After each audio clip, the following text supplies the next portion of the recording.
제목은 배 밖으로 나와야 물 위를 걷는다. 배 밖으로 나와야 물 위를 걷는다라는 제목으로 하나님 말씀 증거하도록 하겠습니다. 사람들의 특징이 뭐라고 생각하십니까? 사람들은 안주하는 걸 너무 좋아합니다. 특별히 자본주의의 목표가 뭔지 아십니까? 편하는 것이에요. 그래서 우리는 알게 모르게 자본주의 시대를 살고 있기 때문에 모든 것의 목표가 편한 겁니다. 다 편해지려고 하는 것들이에요. 지금 우리가 돈 주고 지불하는 것들 보십시오. 다 편하자고 하는 거 아니에요? 좀 더 편한 것, 좀 더 편한 것. 비행기를 타도 비싼 티켓, 싼 티켓 차이가 뭐예요? 자리 차이가 뭐예요? 편한 자리, 불편한 자리. 그러니까 편한 것이 모든 가치의 기준이 되었다는 것입니다. 그럼 편한 것을 추구하다 보면 어떤 일이 벌어지냐? 자기가 노력하던 노력하지 않던 점점 육적으로 되게 돼 있습니다. 그러니까 편한 게 육이니까. 편하다는 게 영이 편하다가 아니잖아요. 그래서 편한 것을 추구하는 것은 반드시 육적으로 가게 돼 있습니다. 오늘 아침에도 살폈죠, 새벽에. 그 육적으로 가는 것을 예수님이 뭐라 그래요? 썩을 양식. 요한복음 6장 22절 보니까 썩을 양식을 위하여 일하지 말고 영생하도록 있는 양식을 위하여 하라. 그렇게 조심하라는 거죠. 편한 거 추구하고 안주하는 거, 이거 위험하다는 것입니다. 그래서 예수님께서는 안주하는 우리의 그 삶의 패턴을 깨버리길 원하셔요. 그래서 안주의 반대말이 뭐냐? 도전이에요. 도전, 챌린지. 그래서 우리 삶 전체가 이게 도전하는 인생을 살기를 원하신다는 것입니다. 그래서 어찌 보면은 이 안주하는 것, 이제 안주하는 것들을 깨기 위해서 예수님께서 일부러 우리에게 고난도 주시기도 하고 또 시험도 주신다, 이렇게 말할 수도 있다는 것입니다. 우리는 저절로 안주해요. 저절로 편한 것 추구합니다. 썩을 것 추구합니다. 그래서 예수님이 하시는 일이 뭐냐? 오늘 세 가지를 살피겠는데, 첫 번째, 그 안주를 깨기 위해서 흔드신다는 거예요. 흔드신다. 예수님이 인생을 흔드실 때가 있다. 그죠? 그리고 또 두 번째로는 우리는 변화되길 원하는데 그 변화 자체를 내 방식으로 변화되길 원한다는 것입니다. 근데 변화는 하나님의 방법으로 변화되어야 된다. 그리고 세 번째는 오늘 제목과 같습니다. 무리를 걸으려고 그러면 배 밖으로 나와야 된다는 거예요. 배 밖으로 나오는 도전이 있어야만 무리를 걸을 수 있는 승리자가 될 수 있다. 그래서 오늘도 이 본문 말씀이 주는 메시지를 우리 삶의 우리 기둥으로 삼는 믿음의 종 되기를 바랍니다. 첫 번째는 예수님이 인생을 흔드실 때가 있다는 것입니다. 왜 그렇죠? 각성을 위한 흔드심이 있다는 거예요. 오늘 22절 23절 보십시오. 예수께서 즉시 제자들을 재촉하사 자기가 무리를 보내는 동안에 배를 타고 앞서 건너편으로 가게 하시고 무리를 보내신 후에 기도하러 따로 산에 올라가시니라. 저물매 거기 혼자 계시더니. 지금 오늘 본문의 앞부분의 내용이 뭐였습니까? 오늘 새벽에도 살폈죠. 요한복음 6장 사건인데 마태복음에서 마태복음 14장 사건이고 오병이어 기적입니다. 오병이어 기적이니까 어마어마한 거죠. 남자들만 5,000명 먹이고도 12바구니 남은 사건이니 얼마나 대단한 사건입니까? 얼마나 대단한지 내 성경이 다 기록되어 있어요. 마태, 마가, 누가, 요한에 다 기록되어 있어요. 가장 중요한 기적 중에 하나라는 것입니다. 분위기 굉장히 좋았습니다. 그래서 많은 사람들이 예수님을 잡아다가 임금시키려고 그랬습니다. 요한복음 6장 15절 보니까 예수님을 붙들어 임금 삼으려는 줄 아시고 예수님께서는 산으로 올라가셔서 기도하셨다, 이런 장면이 나옵니다. 들판 떠나려고 하지 않았습니다. 너무 좋잖아요. 진짜 안주도 이런 안주가 없죠. 제자들은 의기양양했죠. 야, 예수님이 기적을 이뤘구나. 또 백성들은 어떻게 생각했습니까? 예수님이 진짜 메시아구나. 환호성을 지르면서 뿌듯하고, 그죠? 어떤 의미에서 사람들이 풍성해지고 모든 것들을 다 갖춘 것 같은 모습이 있었다는 것입니다. 그 광야에서 오병이어가 있던 장소를 굳이 말한다 그러면 물질이 차고 넘치는 상황이에요. 그렇죠? 물질이 차고 넘치는 걸 보여주는 겁니다. 물질이 차고 넘쳐서 얼마큼 남았냐? 12바구니가 막 남았다니까요. 충분히 먹고 배 터지게 먹고도 12바구니가 남았다. 물질이 차고 넘치는 상황이라는 것입니다. 물질 충만이에요. 그럼 우리는 다 이룬 거 아니에요? 그러면 우리가 여러분들 예수 믿고, 예수 좀 잘못 믿는 사람 그러잖아요. 예수 믿고 건강해지고 돈 많아지고 높은 지위 올라가고, 그럼 뭐가 더 있겠어요? 여러분 예수 믿는데 승진 잘 되고 취업도 잘 되고 또 결혼도 잘하고 돈도 많아지고 좋은 차 타고 다니고 넓은 집 있고, 그런 사람들은 수요일날 안 오잖아요. 이제 아시겠어요? 무슨 얘기인지? 다 이뤘는데 왜 와? 제대로 믿는 것 같이 보이지만 본질에 있어서는 그렇지 않잖아요. 물질 충만해졌다는 것입니다. 그때 예수님께서 재촉하사, 이걸 보면서 느끼는 게 뭐예요? 의도적인 거라고 생각하지 않아요? 제자들한테 야, 배 타고 빨리 건너가, 가버나움으로 가, 제자들을 보내고, 그 다음에 백성들을 흩어버렸어요. 야, 집에 가. 그리고 예수님 산에 가시고. 무슨 얘기입니까? 두려움에 빠졌다는 거예요. 예수님이 두려움에 빠졌다는 거예요. 두려움이 무엇입니까? 두려움이란 게 뭐예요? 야, 그렇게 돼서는 안 돼 하는 게 두려움이잖아요. 우리의 두려움은 뭐예요? 고난이 오면 안 돼, 이게 두려움이잖아요. 깨지면 안 돼, 이게 우리의 두려움인데, 예수님의 두려움은 우리와 반대와요. 이렇게 안주하면 안 돼, 이게 예수님의 두려움이었어요. 예수님의 두려움에 빠져서 행동하시잖아요. 흩어버리십니다. 다 흩어버린다는 거예요. 우리 인생도 마찬가지입니다. 예수님의 뜻대로 우리 인생이 이끌려가는 사람들을 보면은 너무 안주하거나 너무 잘못된 썩을 양식을 위해서 추구하면 예수님이 개입하셔서 흔들어 버린다니까, 흩어버리신다니까요. 물질로 너무 충만해서 거기에 푹 빠져 있으면은 예수님이 흩어버려요. 집에 가, 배 타고 가. 그리고 풍랑, 제가 볼 때 일부러 만난 거 아니야 이거? 일부러 만나게 만드시는 그런 상황을 맞게 만드신다는 것입니다. 왜? 그래야 영을 향해 나아가고 진짜 썩지 않을 양식을 위해서 뛸 수 있기 때문에 그렇다는 것입니다. 여기서 예수님이 진짜 중요한 포인트는 뭐냐면, 우리에게도 믿는 사람들은 성령이 우리 안에 내주하기 때문에 이런 메시지를 줘요. 이거 아니잖아 하는 거. 그럴 때 예수님의 강점이 무엇입니까? 즉시죠. 22절 예수께서 즉시 immediately, 즉시 제자들을 재촉하사. 예수님은요, 이게 생각하면 그냥 곧장 움직였다는 것입니다. 여기서 할 수 있는 게 뭐예요? 하나님이 우리 인생을 뒤흔들 때 우리도 즉시 액션을 취해야 된다는 거예요. 즉시 행동해야 된다는 것입니다. 근데 우리는 어때요? 항상 미적미적하고 있다가 깨지는 인생이 되더라는 것입니다. 그래서 성경을 보면 예수님께서 주로 누구를 사용하느냐 하면, 이게 즉시 순종하는 사람들을 주로 많이 사용해요. 우유부단한 사람을 사용한 예가 없어요. 별로. 행동해야 된다는 것입니다. 그래서 베드로를 사용하신 것 같아요. 그런데 베드로의 약점이 뭐예요? 행동은 잘하는데 뭐가 없죠? thinking, 생각이 없어요. 그래서 여러분들, 베드로를 우리가 알고 있지 않습니까? 많이 들어서 베드로를 알고 있으면서 한번 이런 관점에서, 우리 홍대서 교회는 통독교회니까 독한 남자와 독한 여자만 있잖아요. 그냥 읽으십시오. 제가 오늘도 몇 사람한테 보냈어요. 요한복음 읽어. 그런 사람이 있었어요. 요한복음 읽어. 왜냐하면 그 사람의 포인트에 요한복음 1장부터 21장까지 읽으면 딱 좋을 것 같아요. 그럴 때는 요한복음 한 장, 두 장 읽는 게 아니라 그냥 16장, 21장 정도는 통째로 읽어버리고, 특별히 말 안 들으면 시편 읽어. 그럼 150장 다 읽어야 되고, 그죠? 뭐 이런 식으로 건단지 읽는 게 되게 좋아요. 그런데 베드로 전서, 후서를 그런 관점에서 한번 읽어봐요. 성령께서 베드로에게 기름 부어주고 난 다음에 베드로가 어떻게 변화가 됐느냐, 한 가지인데 생각이 들어갔어요. 그 사람 속에. 베드로는 행동하는 사람인 걸 다 이해하시죠? 그죠? 정신없게 행동하잖아요. 근데 베드로 전서 후서를 쭉 읽어보면 베드로가 도대체 뭐가 바뀐 거지? 아, 이 사람 무지하게 생각하는 사람으로 바뀌었네. 하나님의 뜻대로 생각하는 사람이 돼버렸다고요. 그리고 여전히 행동하는 사람이었어요. 생각과 행동이 만나니 얼마나 무서워요. 예수님은 그런 분이었다는 거예요. 예수님 생각하셨습니다. 이거 아니다, 그죠? 이거 위기다 생각하시고, 그 다음 뭐예요? 즉시 재촉하시고 행동하셨다는 거예요. 우리 예수님 닮기 원한다 그러죠. 생각이 올바로 들어가야 돼. 생각 들어가고 즉시 행동을 옮기는데, 베드로에게 하나님께 주신 능력이 뭐예요? 성령으로 기름 부어 주시니까 그의 약점인 생각을 줬어요. 생각을. 예를 들어서 몇 개 한번 들어볼까요? 베드로전서 1장 7절 보니까, 너희 믿음의 확실함은 불로 연단하여도 없어질 금보다 더 귀하여. 이제 고난을 쭉 당하는데 베드로가 이게 웬 고난이야 뭐 이러면서 막 반응만 했던 사람인데, 리액트만 할 사람인데, 여기서 뭐라고 얘기를 해요? 우리가 받는 고난이 연단이래요. 불로 연단하여도 없어질 금보다 더 귀하대요. 불로 연단하고 난 다음에 진짜 했을 때 표현하는 게 뭐라 그랬어요? 도키모스, 그죠?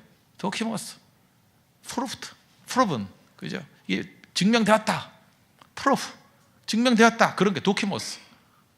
도자기 굽고 난 다음에도 증명되었다, 프로프, 그죠? 그래, 프로분이야, 프로분. 그런 거. 그렇게 해석을 했다는 거예요. 그러니까 베드로에게 달려진 게 뭐예요? 생각한 인생이 되었다는 것입니다.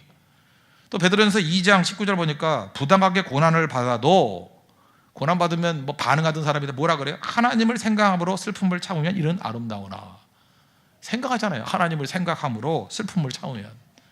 그래서 베드로의 모든 삶 가운데 생각이 들어갔다고요. 성령 충만함이 뭔지 아십니까? 생각하게 만드는 거예요. 자꾸 생각하게 만드는 거예요. 생각하게 만들어서 그 생각이 단순하게 만들어서 사람을 액션으로 이끌어 가더라는 것입니다. 그래서 베드로전서 5장 8절 잘하는 말씀이죠. 근신하라 깨어라, 너희 대적 마귀가 우는 사자같이 두루다니며 삼킬 자를 찾나니. 왜 깨어 있어야 되는지를 설명하잖아요. 이게 베드로가 했다는 게 믿어져요? 깨어 있으라 그럴 때 맨날 주무셨던 분 아니에요. 자는 게 은사 아니에요. 자는 게 베드로의 은사 1호 주무시는 거. 겟세마네 동산에도 주무시는 거. 그런데 베드로가 이제 생각이 들어가니까 뭐라 그래요? 자면 안 돼. 소리 지르던 사람이 자면 안 되는 이유를 설명하잖아요. 근신하라 깨어라. 왜? 너희 대적 마귀가 우는 새같이 두루다니며 산기자를 찾고 있기 때문에. 기가 막힌 설명이잖아요. 요약적인 설명. 생각이 들어가다는 거예요. 그래서 여러분들도 하나님의 은혜 가운데 성령 충만을 받으십시오. 흔들리는 게 왜 중요한지 아십니까? 내 삶을 막 흔들리면요, 생각 없이 살던 인간들이 생각을 한다니까. 생각을 이렇게 살면 안 된다라고 생각을 해요. 이게 뭐냐 하고 생각을 한다니까요.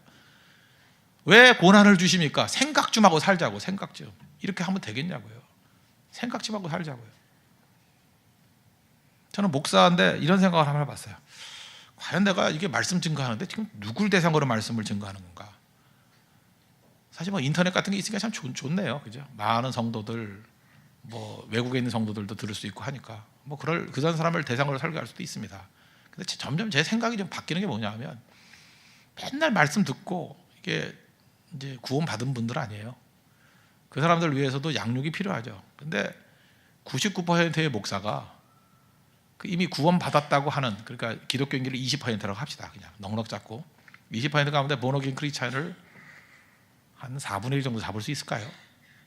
그러면 전체 5%. 99%의 목사가 전체 5%를 향해서만 계속 말씀을 증거하는 거예요. 근데 뭐 몇 명 정도는, 몇 명이 아니라 다수가 나머지 그 15%, 교회는 다니지만 본어게인 크리스찬 아닌 사람들을 향해서도 외쳐야 되고, 80%의 불신자들도 들을 수 있는 설교를 좀 해야 되지 않을까, 그런 생각 안 해보세요? 그런 생각을 안 해보시냐고요? 제가 그런 생각을 요즘 많이 했어요. 자꾸 생각을 하니까 이게 아니지 않나. 예수님 믿게 만드는 게 우리 목적 아닙니까? 목사 왜 세웠어요? 그 복음 증거하라고. 복음 증거를 누구에게 해야겠죠? 물론 재복음화도 필요하지만 복음을 전혀 알지 못하는 사람들. 그렇다면 네팔 가야죠. 어떤 사람은 그래, 네팔 가는 것도 싫어해요. 목사님 뭐 일주일 비우면 싫다고. 양심을 가지. 양심을 그렇게 지겹게 들으면서 한 번도 듣지 못한 사람에게 나가서 복음 증거하는 게, 그게 아쉬워요? 그게 더 흩어져야죠. 더 나가서 더 복음을 증거해야죠. 생각을 바꿔야 될 거 아니에요. 생각을. 우리나라에도 의사들의 문제가 이런 거죠. 좀 극단으로 얘기한다 그러면 이건 사실은 아닌데, 99%의 의사가 만약에 자기가 원하는 대로만 의사가 된다 그러면 피부과와 성형외과 의사가 되려고 그런다 그러잖아요. 물론 그 과외 제한이 있으니까 그렇게 되지는 않을 거예요. 근데 지망할 때 보면 99%가 피부과하고 성형외과를 지망한대요. 그러면 1000명의 의사가 있는데 990명이 성형외과와 피부과만 갔어요. 우리 배 아프면 어디 가요? 성형해야 돼? 배를 성형해야 돼? 우리 위 수술할 때 어떻게 해야 돼요? 그 뭐 위에다가 왁스 칠해야 되나요? 뭘 어떻게 해야 돼요? 그러면 안 된다고 다 느끼죠 지금. 그렇죠? 의사가 그러면 안 된다고 느끼는 거죠. 지금 극단을 얘기한 거예요. 극단을. 그럼 우리 복음 증거하는 사람, 우리는 안 그래요? 우리도 마찬가지죠. 소수의 사람들, 사실 맨날 만나니까 많아 보이지 이게 뭘 많은 거예요. 그 사람들 향해서만 이렇게 나가면 안 되고, 믿지 않는 사람을 향해서 이렇게 말씀 증거할 때도 눈높이를 훨씬 낮춰야죠. 용어도 바꿔야죠. 그죠? 믿지 않는 사람들도 들을 수 있는 용어로 바꿔야죠. 자꾸 낮아져야죠. 근데 그런 사람들은 설교에 대해서 아무 얘기도 안 해요. 안 들으니까. 누구만 얘기해요? 신학 교수들만 얘기해요. 뭐 성경적인 설교를 했니 안 했니? 그러니까 1%의 비평가를 향해서 설교하는 사람도 있고요. 그렇게 글 쓰는 사람도 있어요. 비평가가 듣는 게 아니잖아요. 착각에 빠져 있다는 거예요. 자기들만의 리그에서 자기들만의 쇼하고 있어요 지금. 생각하자고. 생각이 참 중요한 거라는 것입니다. 그래서 그 생각이 언제 드느냐? 그냥 가만히 있을 때 몰라요. 그래서 하나님께서 판을 뒤흔드시는 거예요. 흔들어 버리는 거예요. 막 흔들어서 생각 좀 하고 살아라. 교회가 그래서 되겠냐? 교회가 교회 자체가 목적이냐? 구원에 방주되는 거 아니냐? 막 흔드는 거예요. 막 흔들면은 오래 묵은 성도들은 막 떨어져 나가고, 새신자들이 오면 교회가 새로워져요. 그리고 엉뚱한 질문해요. 막 엉뚱한 질문하고. 그러면서 교회가 새로워지는 거예요. 교회는 그렇게 새로워지는 거예요. 여러분 잊지 마십시오. 그래서 우리의 삶을 뒤흔드는 일들이 반드시 있어야 된다는 것입니다. 뒤흔들리면 생각하면 예수님과 같이 즉각적인 행동하는 그 모습이 있어야 된다는 것입니다. 하나님께서는 단순한 사람 좋아합니다. 그래서 단순한 거예요. 제일 쓰임받기 힘든 사람이 뭐냐면 자기 생각이 너무 많은 사람이에요. 그럼 하나님의 생각이 들어가면 하나님 생각 붙들고 액션으로 가야 될 거 아니에요. 근데 밤낮 저울질해요. 하나님의 뜻과 내 뜻을. 참 답답한 사람이거든요. 사실은요, 여러분들 특별히 뭐 나쁜 거 아니라 그러면, 뭐 이단 아니라 그러면 그냥 순종이 제일 좋습니다. 여러분 하나님 말씀에 순종하고 여러분 윗사람에게 순종하십시오. 성경이 그러잖아요. 순종하라고. 순종하면 그냥 빠른 성장이 있어요. 그런데 지금은 어떤 일이 벌어지냐, 비평학 이런 게 들어와가지고 밤낮 저울질하래. 여러분 선택한다라는 게 좋은 건지 아십니까? 그건 힘을 다 잃어버리는 거예요. 여러분이 뭘 선택해? 선택하게. 누가 만나 선택하고 누가 만나 판단하고. 신뢰할 만한 분 찍고 따르는 거예요. 양이 무슨 목자를 선택해요? 믿을 만한 목자다 그러고 따르는 거지. 그때부터 능력이 나타나기 시작한다는 것입니다. 그런데 우리는 어때요? 생각이 너무 많아요. 자꾸 생각을 집어넣는 거야, 마귀가. 그래서 저울질하게 만드는 거예요. 그래서 아무것도 못하는 인생 만든다는 것입니다. 그래서 여러분들 생각을 좀 줄이셔야 됩니다. 생각 많이 줄이고 좀 단순해져야 된다는 거예요. 하나님의 뜻과 은혜만을 붙들고 나갈 수 있는 믿음의 종, 이게 하나님의 뜻이다 그러면 즉각 순종할 수 있는 하나님의 거룩한 종 되기를 바랍니다. 그래서 우리 첫 번째 메시지 핵심이 뭐냐 이거예요. 예수님께서 우리의 인생을 뒤흔들 때 생각하고 행동하자는 거예요.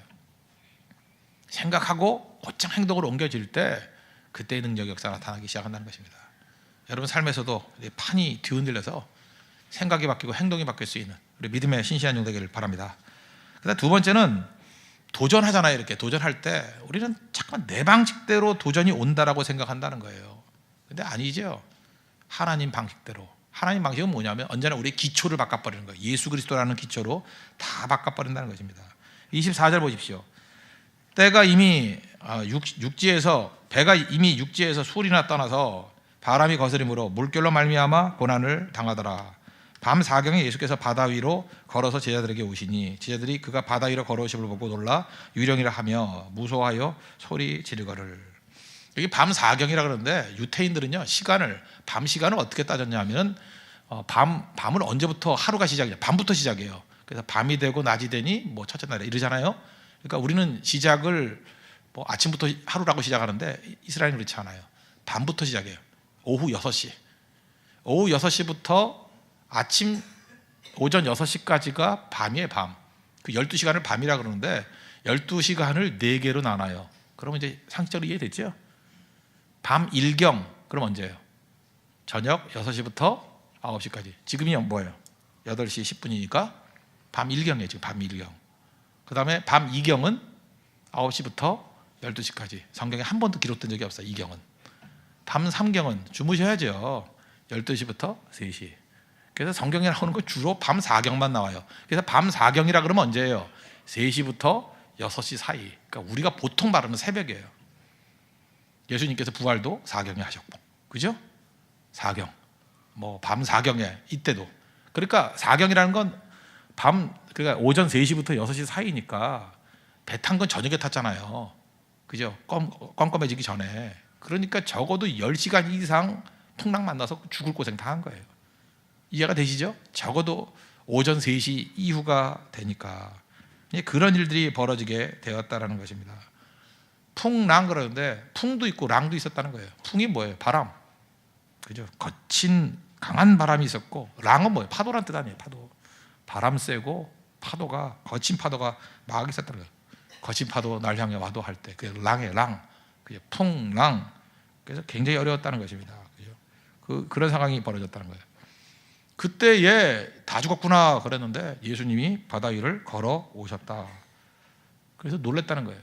난 이걸 보면서 이 제자들은 아직도 고생을 좀 더 해야 돼요. 풍랑 때문에 놀란 것보다 예수님 보고 놀라기 더 놀라잖아요. 유령이야 그러고. 그러니까 벌써 더 놀랄 게 있다는 거 아직 힘이 빠져 있다는 얘기거든요. 그죠? 더 빠져요 더. 우리도 그러죠. 이제 다 끝났어요 그러는데 아직 끝나지 않은 인생들이 있어요. 뭘 이렇게 얘기하면은 아직도 분노가 남아있는 사람들. 우리가 십자가에 정과 욕심을 다 달고 죽었다 그러지 않습니까? 결국은 내 자아가 안 죽은 건데 내가 주님께 맡겼다 그러잖아요.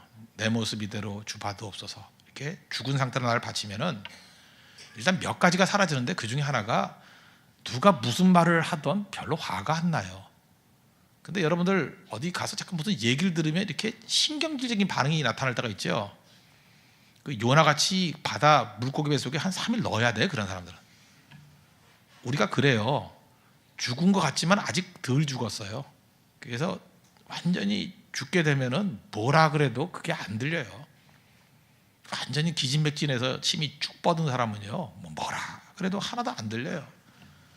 무덤 가서 떠들어봐요. 아무리 칭찬해도 무덤은 조용하고, 아무리 비난을 해도 무덤은 조용하고. 그게 죽은 거예요.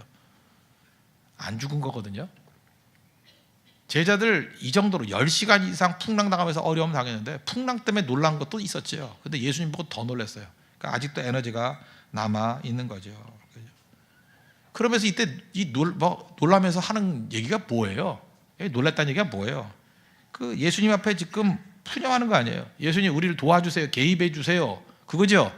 거기서 기도했을 거 아니에요. 예수님 우리 도와주세요, 하나님 우리 도와주세요. 그래서 도와주러 예수님 오신 거 아니에요, 바다 위를 걸어서. 근데 더 놀랐다는 얘기는 뭐죠? 왜 내 방식대로 도와주지 않냐는 거죠. 우리는 상식적으로 풍랑에 막일면 어떤 방식으로 도와줘요? 뭐 풍랑이라서 배가 빡갔더니 어디 뭐 눈 떠봤더니 뭐 이렇게 바닷가에 걸쳐 있어가지고 이게 웬일이야, 그리고 걸어 나오는 거. 우리 그렇게 생각 안 해요? 아니면 기도를 간절히 했더니 갑자기 풍랑이 없어지고 잔잔한 바다가 돼버리는 거. 우리 다 그걸 원하는 거 아니에요? 그런데 하나님은 어떤 방식으로 했어요? 예수님이 바다 위를 걸어오는 걸로 해가지고 우리를 더 놀라게 만드는 거야. 이게 아니잖아요, 주님. 이렇게 돼버린다, 우리는. 그런 게 한두 개가 아니에요. 우리 맨날 그러잖아요. 뭐 A라는 오빠입니까, B라는 오빠입니까? 맨날 이것만 기도하잖아요. 그러다가 주님이 C다 그러면 놀라잖아요, 그죠? A, C 그러면서 막 놀라잖아요, 그죠? 내 옵션밖에 생각 안 하잖아요. A, B밖에 없잖아요. C는 생각 안 하잖아요. 누가복음 1장 보면 사가랴 제사장 나오죠. 뭐 애가 없으니까 기도했을 거 아니에요. 애 주세요, 애 주세요. 그랬더니 갑자기 천사 가브리엘이 나타나가지고 너 이제 애 생길 거야. 그랬더니 깜짝 놀라가지고 우리가 늙었는데 그럴 리가 있습니까? 그럼 뭐해? 그럼 기도는 뭐 했어? 내 방식대로가 아니라는 거예요. 내 방식대로가. 그랬더니 천사가 뭐라 그래? 에탄을까지 넣으면 말 못해. 입에다 지퍼를 달아놓잖아요. 말 못해. 우리는 많은 순간에 그래요. 하나님께 기도하는데 뭘 기도하냐면 좀 도와달라는 거예요. 내 방식대로 할 테니까 하나님 좀 나에게 어시스턴트가 돼가지고 날 좀 도와주세요. 그거라고요. 왜? 안 죽으니까. 완전히 죽으면요, 내 주의 뜻대로 행하시옵소서 그렇게 된다고요. 내 뜻이 아니라 하나님의 뜻대로 다 행해 주십시오. 그래서 풍랑에서 중요한 게 뭐냐면, 내 방식이 깨진다는 건 뭐냐면 기초가 다, 내 기초가 다 무너져 버리고 예수 그리스도와 예수 그리스도의 말씀이라는 기초로 새로 세운다, 그런 뜻이라고요. 그러니까 기초 바꾸는 싸움이에요. 예수님 뭐라 그래? 27절에 예수께서 즉시 이르시되 안심하라, 나니 두려워하지 말라. 그러니까 두려워하지 말라는 근거가 뭐예요? 안심하라는 근거가 뭐예요? 예수님. 이제 아시겠습니까? 네 생각대로 됐다고 안심하지 말고, 자기 생각이 있을 거 아니야. 이렇게 되면 될 거다. 그러면 우리 안심하잖아. 내 뜻대로 되면은. 우리가 대부분 안심하는 이유가 뭐예요? 내 뜻대로 되니까. 우리가 두려움에서 벗어나는 이유가 뭐예요? 내 예상대로 되니까. 근데 안심과 두려움에서 벗어나는 길은 네 방식이 아니라는 거예요. 나니, 이쯤이 나니, 나라는 거야. 나. 예수님 때문에 기초를 이루라는 것입니다. 기초를 이루라. 예수님이 기초예요. 우리 복음성가 가운데 그런 노래 아십니까? 예수 나의 경과, 예수 나의 경과. 나 못 부르겠네. 예수 나의 경고한 반석, 그런 노래가 있어요. 그 원래 원문은 어떻게 되어 있냐면 Jesus, you are my firm foundation. Jesus, you are my firm, 확고한 foundation. 기초라고, 기초. I know I stand secure. 내가 안전하게 그 위에 서 있겠습니다. 또 그 다음에 Jesus, you are my firm foundation. 그 다음에 또 뭐라고 나오는지 알아요? I put my hope in your holy word. 주님의 거룩한 말씀에 내 소망을 두겠습니다. 뭐 그런 찬양이거든요. 파운데이션. 나 이 찬양 부르면서 이런 생각을 했어요. 여자분들은요, 화장품 이렇게 뭐 거여가 바르는 걸 뭐냐 그랬더니 파운데이션이래. 이런 요망한 발언이 다 있어요. 어떻게 그렇게 고연 게 여러분의 파운데이션이에요? 그게 파운데이션이에요? 내가 여자 화장하는 걸 보면서 참 영적인 진리를 많이 깨달았어요. 많은 사람들이 저는 허연가 바르면서 저게 파운데이션이래. 그러니까 안 되지, 인생이. 그게 어떻게 파운데이션이에요? 뭐 그러더라고요, 설명해 주기를. 그 파운데이션 위에다가 이제 변장을 하는 거래, 이렇게. 그래서 파운데이션이래. 여자의 파운데이션이 얼마나 허망한 건지 아시겠죠? 밤이 되면 지워야 돼요. 그죠? 지우느라고 고생 많이 하잖아요. 왜냐 기름이니까 하루 종일 모공을 막아놨으니 피부가 그 꼴이지. 그죠? 하룻밤 안 지우고 잡아요. 뭐 나죠? 막 나죠? 나고 있다는 건 뭐예요? 낮 시간 동안 얼굴을 다 죽여놨다는 거 아니에요? 제가 화장도 안 하는데도 불구하고 이렇게 피부가 좋은 이유가 뭘까요? 아무것도 안 발라서. Jesus is my firm foundation. 저는 그렇거든요. 전병 목사의 파운데이션이 뭐예요? 그럼 화장품만 발라요? 예수님이 나의 파운데이션. 그죠? 그게 중요한 거라고요. 그 가짜 파운데이션은 지워야 되잖아요. 이제 뜻을 알겠어요. 지워야 된다고. 화장하고 똑같아요. 우리 인생도 화장하고 있어요. 화장해가지고 돈은 나의 파운데이션, 그리고 권력은 나의 파운데이션, 무슨 지위가 나의 파운데이션이래. 그래요? 그건 곧 지워져요. 지워야 된다고. 안 지우면 썩어요. 다 없어지는 거라고. 그래서 이게 예수님께서 우리에게 말씀하고 있는 게 뭐예요? 야, 네 생각 가지고 파운데이션 삼는 게 얼마나 허망한지 아니? 아니야. 그래서 흔드는 거야, 흔드는 거. 네 방식대로 답이 오는 게 아니야. 예수님이 예수님의 방식대로 가는 거야. 그게 뭐예요? 파운데이션이 바뀌는 거야. 기초가 바뀌어버리는 거야. 여러분 삶의 모든 기초가 예수님 되셔야 됩니다. 모든 삶의 기초가 예수님이 돼야 돼요. Put my hope in your holy word. 당신의 거룩한 말씀에 Put my hope, 내 소망을 둬야 돼요. 근데 기초, 소망 다 예수님 안에 있다는 거예요. 그래야 일어서게 된다는 것입니다. 그게 오늘 주님의 말씀이에요. 풍랑은 무슨 뜻이 있느냐? 내 기초 바꾸는 싸움이에요. 내 기초가 주님께 있습니다. 내 방식대로 되는 게 아니라 하나님 방식대로 됩니다. 내 기초가 주님께 있습니다. 기초를 온전히 바꿀 수 있는 우리 믿음의 신실한 종 되기를 바랍니다. 그래서 발상전환 하는 거야. 발상전환을 완전히 하다 보면 능력 가운데 서게 되는 거죠. 그 말콤 글래드웰의 그 다윗과 골리앗, 그런 책 한번 소개했죠. 뭐 사실 그 설교하는 사람들이 보면 뭐 기초적인 얘기입니다. 그런데 예수 믿지 않는 사람은 그런 책 읽고도 또 놀라는가 보죠. 설교 시간에 했던 수준보다 낮아요. 수준 훨씬 낮아요. 근데 거기서 핵심이 뭐예요? 골리앗이라는 사람의 파운데이션은 뭐예요? 자기 힘과 능력이에요. 창과 단창. 근데 다윗의 파운데이션은 어디에 있어요? 하나님께 있고 하나님의 지혜에 있어요. 하나님의 지혜가 뭐예요? 세상적인 갑옷 갖고 되는 게 아니라 속도전이죠. 더 빨리 가는 거. 생명에 있죠. 하나님의 도우심에 있죠. 그 핵심이 거기 있다고. 그래서 골리앗은 반드시 지게 돼 있습니다. 왜 그래요? 파운데이션의 차이가 있기 때문에. 그러면 나는 다윗 되기를 원합니다. 그러면 가장 중요한 거, 여러분의 삶의 파운데이션이 예수님 바뀌어야 돼요. Jesus, you are my firm foundation. 여러분의 삶의 고백이 되시길 바랍니다. 주님이 나의 확고한 반석 되신다. 확고한 기초 되신다. 그러면 승리할 수 있다는 것입니다. 세 번째입니다. 배 밖으로 나와야 무리를 걷는다. 도전이죠. 28절 29절. 베드로가 대답하여 이르되 주여 만일 주님이시거든 나를 명하사 무리로 오라 하소서 하니 오라 하시니 베드로가 배에서 내려 무리로 걸어서 예수께로 가되. 이런 얘기를 합니다. 예수님이 안심하라 나니 두려워 말라 했더니 베드로가 안심을 해도 지나치게 안심을 했어요. 그래서 배 밖으로 나가서 걷겠다고 얘기를 합니다. 나는 이런 사람이 참 좋아요. 어떤 사람은 이런 사람 되게 부담스러워하는 사람이 있죠. 원래는 이때 베드로가 좀 가만히 있어야 풍랑이 빨리 끝나요. 그렇죠. 스토리상 막 걸어오면 그냥 죽치고 앉아가지고 부들부들 떨고 그냥 오줌 지리고 이러고 있어야 돼요. 그래서 예수님이 딱 올라서 그래서 예수님도 할 일이 있지, 그죠? 야 놀라지 마라, 두려워 마라, 내가 왔다. 그리고 잠잠하라. 그래서 잠잠해지면 빨리 끝나버리잖아요. 근데 꼭 이런 애들이 있어가지고 고난을 지속시키는 애가 있었고, 그죠? 와가지고 베드로가 뭐라 그래요? 예수님, 그러면서 그죠? 나를 명하사 나도 무리에 걷게 해주세요. 그랬다고요. 무리에 걷게 해주세요. 이거 믿음이죠. 저는 이런 사람들이 우리 가운데 좀 많이 나왔으면 좋겠다고 생각합니다. 이런 사람이 뭐예요? 못 말리는 사람, 괴짜. 항상 역사는요, 못 말리는 사람이 이러는 거예요. 가만히 있지 말고 그 위기 속에서 예수님께 한번 요청해 보라고요. 나도 하면 안 될까요? 이러는 거. 뭐 조지 밀러 그러면 뭐 5만 번 기도 5만 응답 받았다. 그걸로 맨날 감동만 받지 말고 어떤 사람 이런 사람이 나와야죠. 저도 좀 하면 안 될까요? 뭐 이런 거. 빌리 그리함이 뭐 이렇게 전도해가지고 뭐 몇백만 명 변화시켰다면서요. 저도 하면 안 될까요? 이런 거.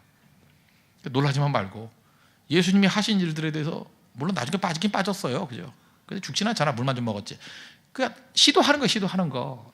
선을 넘을 줄 아는 거예요. 선을 넘을 줄 아는 거. 이게 되게 중요한 거죠. 우린 너무 선을 안 넘어요. 율법주의에 딱 매여가지고 선을 안 넘어. 사실 시대를 바꾸는 거 선을 넘는 사람이에요. 선을 넘는 사람. 선을 넘기도 해야 그 도전 정신이죠. 그러니까 최근에도 어떤 그 자매한테 상담을 받았는데 뭐 이러더라고요. 목사님 고민스럽습니다. 이게 친구인지 연인인지 구분할 수가 없어요. 일주일에 2번씩 만나는데 연인은 아닌 거고 친구 치고 너무 자주 만나고 남녀 얘기예요. 그래서 몇 년 전에 4년째 그러고 있대요. 4년째 선을 안 넘어요. 선을 넘어야 결혼할 거 아니에요. 선을 넘어야. 선을 안 넘고 선만 보니까 문제지. 선을 넘어야 돼요. 그지? 어느 순간이 넘어서 얘기를 해야죠. 이제 친구도 지겹다. 결혼해서 같이 살자. 그래서 상견례도 하고. 그래야지 결혼해서 가정도 이루는 거 아니에요? 전부 다들 선을 안 넘어. 선을. 두려워. 떠는 건지 무서운 건지. 헤어지려고 그러면 또 가가지고 또 친절을 베풀어가지고 다시 또 뭐 연인 비스무리한 또 친구 만들어 놓고 또 결혼하자고 하면 도망치고. 이게 문제가 되는 거죠. 베드로를 좀 배우라. 베드로를 배 밖에 나오잖아요. 빠지면 좀 어때? 뛰어들어가고 그 모험심이 있어야죠. 하나님께서 우리에게 그런 것들을 주시는데 우리 그걸 못하는 거예요. 포레스트 검프 기억나십니까? 옛날 영화. 거기에 갑자기 어떤 그 멍청한 애가 나오더니만 그 월남전 나오죠. 자기 친구가 쓰러져 있으니까 업고 뛰잖아. 막. 나 그때가 제일 멋있어. 업고 뛰잖아요. 그죠? 그래서 영웅 되잖아요. 막 무거운 훈장 받고. 선을 뛰어넘는 사람이 나와야죠. 물론 뭐 이렇게 맞아가지고 막 떨고 죽을 수도 있지만 그런 그 모험적인 도전의식을 갖고 있는 사람들이 나와야 될 거 아닙니까? 우리는 전부 다 안전한 배에 다 머물러 있으려고 그래요. 그러니까 문제죠. 배 밖에 나와야 무리를 걸어요. 무리를 걷게 해 주십시오. 그게 뭐예요? 우리 인생 가운데 영광을 보여주십시오. 우리 인생 가운데 기적을 보여주십시오. 하나님도 답답해 죽죠. 그래, 기적을 보여줄게. 그래, 내가 정말 너에게 영광을 보여주기를 원하노라. 그러면 해야 될 일이 뭐예요? 배 밖에 나와야 될 거 아니에요.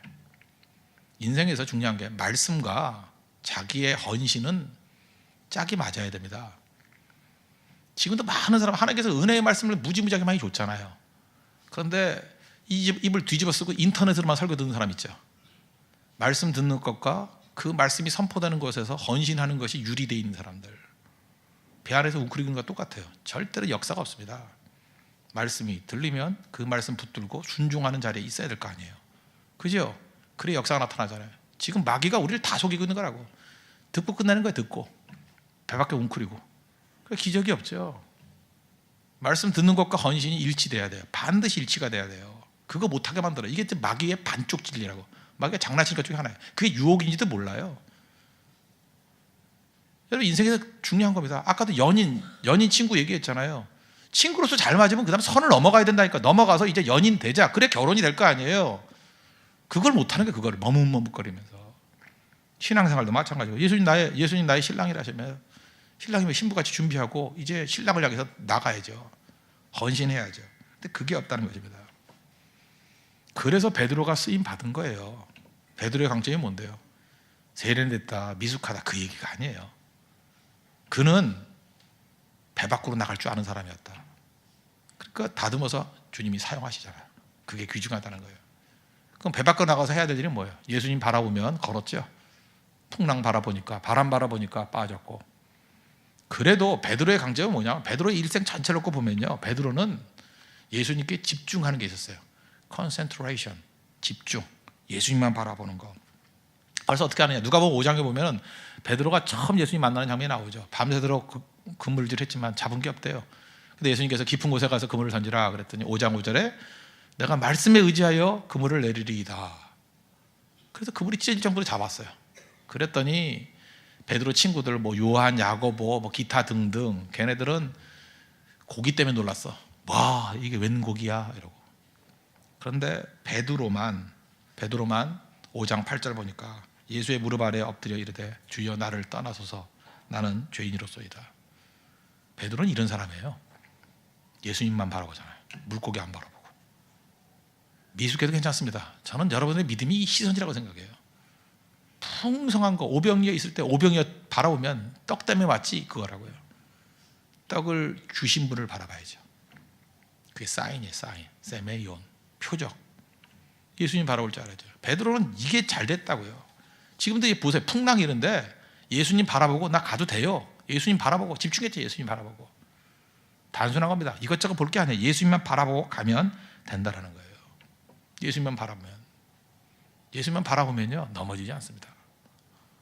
다시금 넘어졌다 일어설 수 있다는 거예요. 제가 이 드라마나 뭐 이렇게 소설 볼 때 제일 짜증나는 것 중에 하나가 뭐냐면 뭐 사랑하기 때문에 떠난다 뭐 이런 표현. 나 짜증나가지고 진짜. 그런 게 되게 많아요. 심지어 우리 교회 안에도 있어요. 교회 안에도 그 전병호 목사님을 너무 사랑한대. 그래서 교회를 떠난대. 이게 무슨 뭐하자는 장난이야. 그래서 내가 그 분석을 해봤어요. 도대체 이 족속들이 뭐하자는 말장난인가 봤더니 이런 거예요. 사람은요 이런 거예요. 진짜 사랑에 대한 확신을 의심하는 건 아니야. 그 연인 관계에서도 내가 봤어요. 한 남자 한 여자가 사랑해요. 그거 다 믿는 거예요. 사랑하는 게 틀린 게 아니에요. 그런데 사람이 그렇잖아요. 내가 이렇게 할게, 이렇게 할게, 이렇게 자꾸 다짐을 하잖아요. 다짐을 하는데 그 자기가 말한 대로 안 되는 게 있잖아요. 한 번 그대로 안 되고, 두 번 안 되고, 세 번 안 되면 상대방에게 실망을 주죠. 근데 상대방은 사랑이 크기 때문에 그 정도 갖고 실망 안 해요. 근데 문제는 뭐냐? 본인이 자기 자신에 대한 실망이 생기는 거예요. 그걸 또 다른 말로 하면 자존감이 깨지는 거예요. 자존감이 깨지고 그래서 셀프 이미지가 다 깨져버려요. 그래서 지금 전 베드로의 이 모습이 그거라고 생각합니다. 예수님이라는 영광스러운 분 앞에 서니까 내가 예수님과 어울릴 수 있는 존재가 아니라고 느끼는 거예요. 그래서 스스로 뭐라 그래요? 주님 나를 떠나소서. 나 이거 나쁘다고 생각하지 않아요. 우리다가 다 그래요. 그래서 무슨 얘기냐? 이렇게 자기가 열심히 하려고 그러는데 한 번 못하고 두 번 못하고 잠깐 못하면 교회가 그래요. 뭐 한 번 빠지고 두 번 빠지고 세 번 빠지고 하면은 사랑하는데 알아서 떠난다 그래요. 나는 여기 있을 자격이 없어. 뭐 이런 식으로. 진짜 그런 게 많아요. 셀프 이미지가 깨져버리니까. 근데 그 다음 단계를 모르는 거예요. 예수님은 어떤 분이냐? 우리를 갖다가 옳다 그르다는 율법주의 하나님이 아니라는 거예요. 그냥 가서 안아주시고 우리 대신에 죄값을 치러주시고 그죠? 우리의 모든 부족함을 채워주시는 공가고의 하나님이라고. 그래서 그리스도 안에서 죽고 다시금 그리스도 안에서 살아나는 경험을 하지 않으면, 그러니까 진짜 십자가의 능력을 체험하지 않으면 예수님 앞에 있다가는 다 떠나가게 돼 있어요. 예수님 앞에 어떻게 서요? 우리가 하나님 영광 앞에 어떻게 서요? 부끄러워서 어떻게 서냐고. 우리가 죄인인데 어떻게 서요? 부족함 투성인데 어떻게 서요? 근데 뭘 발견해야 돼요? 그 죄보다, 그 문제보다 더 큰 하나님의 사랑과 사죄의 은총을 발견하면 찬송하게 돼 있다고요. 그게 기독교예요. 그래서 시작할 땐 그거예요. 너무 부끄러운 거예요. 그래서 예수님 처음 만났을 때 베드로의 고백이 그거라고. 나는 죄인입니다. 그러니까 나를 떠나달라고. 무슨 얘기예요? 주님과 어울릴 수 없습니다. 그 얘기 아니에요. 그 다음에 깊은 교제 속에서 십자가 발견하고 나가 깨달은 게 뭐예요? 나 같은 죄인 살리신 주 은혜 놀라워. 우리 자녀들 그러잖아요. 부모 떠나가지고 처음에 부끄러워서 부모 앞에 못 가잖아요. 어떻게 아버지한테 가? 난 못 가. 면목이 없어. 그러다가 어렵게라도 가가지고 만나는 순간에 뭘 발견해요? 자기 죄보다 더 큰 하나님의 은혜, 아버지의 사랑과 은혜를 발견하고 안겨버리면 다 녹아버리는 거 아니에요. 그게 복음이에요. 복음. 왜 예수님이 그렇게 율법주의자를 싫어했는지 아십니까? 그러지 않아도 면목이 없는 사람들, 셀프 이미지가 다 깨진 사람들한테 계속 강조하는 거예요. 니네 아버지가 너 용서 안 한다. 너 만나면 때려 죽인다 그랬다 아버지가. 진짜 그럴 수도 있어요. 근데 화가 나니까. 그런 아버지 없어요. 말만 그럴 뿐이지. 그런 것만 갖다 전하는 사람 있죠. 너는 자격이 없어. 너는 나타나지 않는 게 도와주는 거야. 너 같은 자는 그냥 방 안에 처박혀 있어. 절대로 나서지 않는 게 도와주는 거야. 어딜 나서려고 그러니? 어디 네팔 성교 가려고 그러냐? 그죠? 처박혀 있어. 넌 두더지야. 동굴 속에 들어가 있어. 너는 곰이야. 그거에 순종하는 어리석은 사람들이 너무 많다는 것입니다. 그건 어리석음이야, 어리석음. 그거에 속지 마십시오. 절대 속지 말라고요. 나와야 돼요. 배 밖으로 나가야 돼요. 주님 바라보고. 주님만 집중하면 절대 그런 일 없어요. 그런 일. 우리 지금 엉뚱한 사람들 소리 듣고 있어요. 주님의 음성 들어야죠. 수고하고 무거운 자 다 내게로 오라고. 내가 너희를 쉬게 하리라고. 바탕은 16장에 보면 가이사랴 빌립보 고백이 나오죠. 사람들이 사람들이 누구라 하냐? 다 사람들은 딴 사람들 얘기를 했습니다. 뭐 누구는 뭐 세례 요한이라 그럽니다. 뭐 더러는 또 뭐 예레미야라 엘리야라 그러고 예레미야라 그러고 어떤 선지자라 그럽니다. 딴 사람 얘기할 때 베드로만 예수님께 컨센트레이션 집중하잖아요. 주는 그리스도시고 살아계신 하나님의 아들입니다. 이게 믿음이에요. 이게 베드로의 믿음이라고. 예수님만 집중하면요 배 밖에 나올 수 있어요. 그죠? 물론 이런 베드로도 흔들려요. 그래서 풍랑 바라고 빠질 때도 있어요. 그러나 베드로의 이 장점만은 놓쳐서는 안 된다는 거예요. 바라보잖아요. 사도행전 3장에 보면 성전 미문에 앉아있는 안진병이 고치는 사건 나오죠. 불쌍해요. 그래서 쳐다봤어요. 우리를 보라. 그래서 뭘 얻을까 하고 쳐다봤더니 뭐라 그래? 은과금은 내게 없거니와 내게 있는 것으로 내게 주노니 곧 나사렛 예수 그리스도의 이름으로 일어나 걸으라. 그 베드로는요 불쌍한 사람 바라보고 답답한 환경을 바라보면서 누구에게 집중하고 있어요? 나사렛 예수 그리스도의 이름에 집중하고 있잖아요. 전 베드로의 강점이 이거라고 생각합니다. 우리가 넘어지고 깨질 수도 있어요. 그렇지만 우리의 시선만은 항상 예수님, 예수님, 예수님. 풍랑 속에 빠졌어요. 실수했어요. 다시 돌이켜서 예수님 바라봐요. 그러면 건진 받잖아요. 그게 믿음이에요. 예수님만 바라보는 거. 그럼 이길 수 있다는 것입니다. 자꾸만 빠진다고요? 자꾸만 빠진다고요? 아까도 얘기했죠. 셀프 이미지가 깨지잖아요. 또 실수하고 또 회개했더니 또 실수하고. 그럼 세상 사람은 뭐라 그래요? 네 셀프 이미지가 그게 누더기 된 거 아니냐? 어딜 또 나가려고 그래? 그래도 또 나가는 거예요. 그게 베드로예요. 베드로가 왜 성경에 실수가 많은 사람으로 드러나는지 아십니까? 그런 계속 예수님 바라봤기 때문에 실수가 드러나는 거예요. 딴 사람들은요 예수님 안 바라고 넘어지고 난 다음에 꽤 오랜 시간 넘어져 있어. 그래서 관심이 없어요. 그죠? 한번 넘어졌다. 그리고 계속 주님 떠나 있어요. 그러니까 성경에 등장도 안 해. 그리고 깨졌다, 망했다, 뭐 그러다 가끔 돌아왔다, 뭐 이런. 베드로는 그게 아니에요. 정신 없어요. 넘어지고도 또 쳐다보고, 넘어지고 돌아보고, 뭐 권투장 같아. 때리면 쳐다보고, 때리면 쳐다보고, 왜 때려, 왜 때려, 왜 때려 이러니까 때리다가 질리는 거예요, 그죠? 왜 때려 그러고 막 이빨 툭툭 튀어나가고. 그게 베드로 믿음이에요. 주님만 바라보고, 주님만 바라보고, 주님만 바라보고, 시작부터 마지막까지 주만 바라보고, 주만 바라보고. 그럼 살아난다는 것입니다. 예수님 바라보고 배 밖으로 나갈 수 있는 믿음의 종 되길 바랍니다. 그럼 반드시 승리한다는 거예요. 우리가 이 믿음 가져야 된다는 것입니다. 이 믿음만 가지고 있으면 우리가 어떤 상황 속에서도 언제나 승리할 수 있는 우리 하나님의 거룩한 종이 될 것입니다. 우리 말씀의 결론 맺겠습니다. 우리 요약하면 세상의 가치는 편한 거라 그랬죠. 안주하는 거. 하나님께서 그거 두렵게 여기셔요.